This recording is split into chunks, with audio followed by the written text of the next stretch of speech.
Welcome back to Raw Exposure.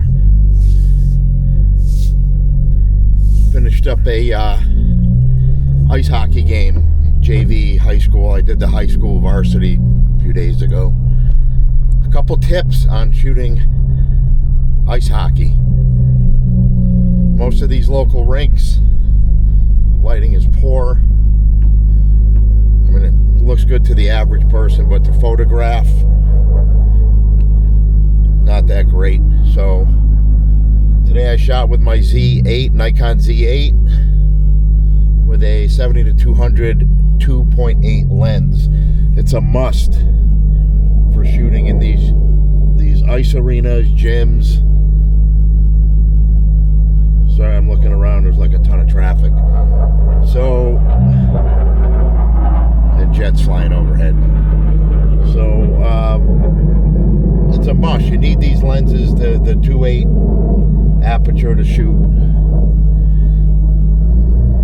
in the poor lighting. Plus, you got the glass from the rink surrounds the rink, and a lot of these local rinks, it's not great glass, so you're going to get a haze, or it looks like a haze on your photos sometimes.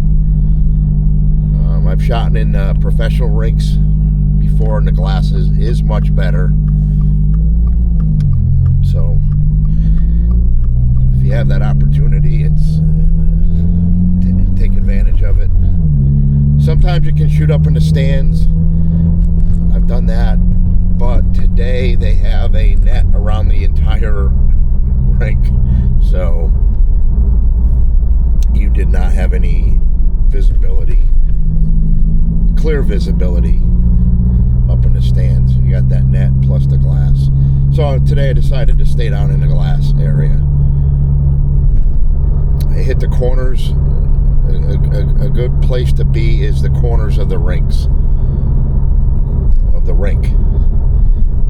That way you can get a better angle on people shooting on the net, people skating down the sides, people passing, whatnot. You can get good shots of the goalie saving the puck if they save it.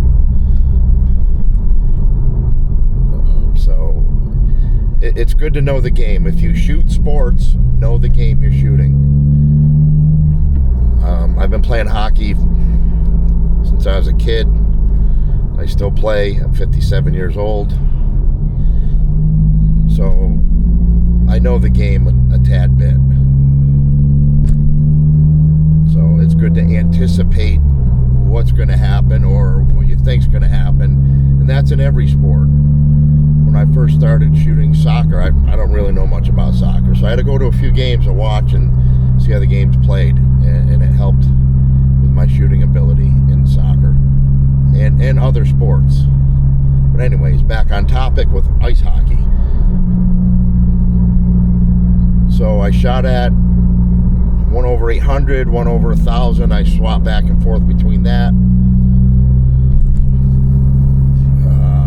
ISO, I stayed at 2000 and at 2.8 with the lens aperture. And I kind of stayed with that the whole game. So it worked out well. Try to get like face-offs when they're dropping the puck, get the puck in midair. I know I got one today of when the kid shot the puck and went into the net, and the puck actually made the net bulge out. That was a game-winning goal. So when I go back and edit this, I kind of can't. I'm going to go right home and check this photo out. It's good to get shot. So that's why being in the corner where I was is an advantageous spot to be. These local rinks don't have the holes in the glass like the professional rinks have.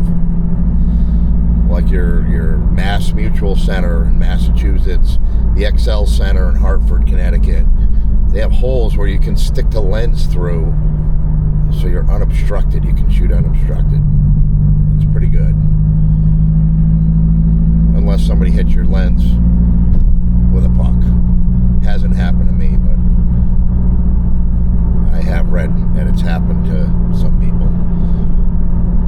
Also a good idea, if you are going to put your lens right up against the glass, put your lens hood on, put it up against the glass. They do sell a rubber lens hood. You can mash it right up against the glass. You don't need to use that. If you have it, cool. If not, whatever. Put your lens up to the glass. Just keep in mind when players come to that glass, pull it back a little bit, because if they crash into that glass, that lens is gonna mash the camera right into your face, because that glass is not like solid. It does move. You don't want to damage your lens or your camera, and your face will heal from something like that. So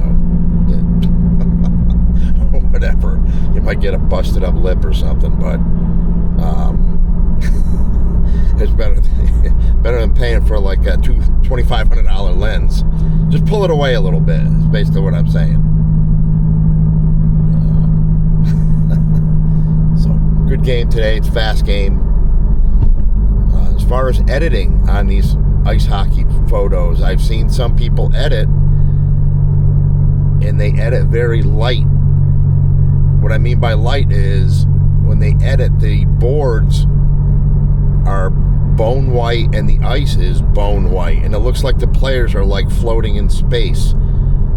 Don't edit like that. In my opinion, it looks stupid.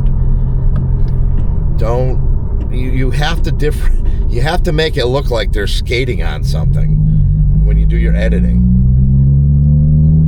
unless that's a look you're going for. But if everything's white and it doesn't look like they're skating on anything, it kind of defeats the purpose. So when you edit, make sure you can tell it's ice and not it's just blown out white. I've seen a lot of that lately from people. When the ice is brand new, you'll get some great reflections of the players, the puck, the sticks, all that kind of nonsense. But as the game progresses, especially if the Zamboni doesn't clean the ice every period, which high school hockey they don't, or JV today they did, and varsity they do, the ice gets really chewed up and it looks like, pond hockey ice. So, but you can still, if you expose things correctly, you'll be able to tell it's ice. You'll be able to tell it's a different texture and you can tell they're skating on something or standing on something. So that's a tip. When you edit, make sure that the ice is the ice. Other than that, it went pretty smooth as normal. Problem is, everybody likes to talk to me and kind of screws up my groove. Sometimes I stand way off in the corner where unauthorized or authorized access only, and I know the people at the rink, and they let me stand pretty much where I want, so it's not a big deal. If you ever get the chance to shoot overhead, sometimes there's catwalks. Not at the rinks I go to. There's catwalks. Try a shot looking down. Get up in the catwalk if you're, get permission first, but get up in the catwalk and shoot down, especially when they're doing a face-off. This kid Joe that I know, great photographer, shoots a lot of sports. He's really good. He got a couple of those shots at some game at I think it was the Mass Mutual Center. So it was pretty cool looking. Maybe I'll have him on at some point. Shoot the breeze on sports. All right.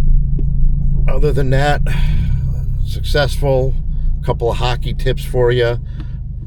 And me BSing while I'm driving. And that's pretty much it for today on Raw Exposure. All right. Till next time. Out.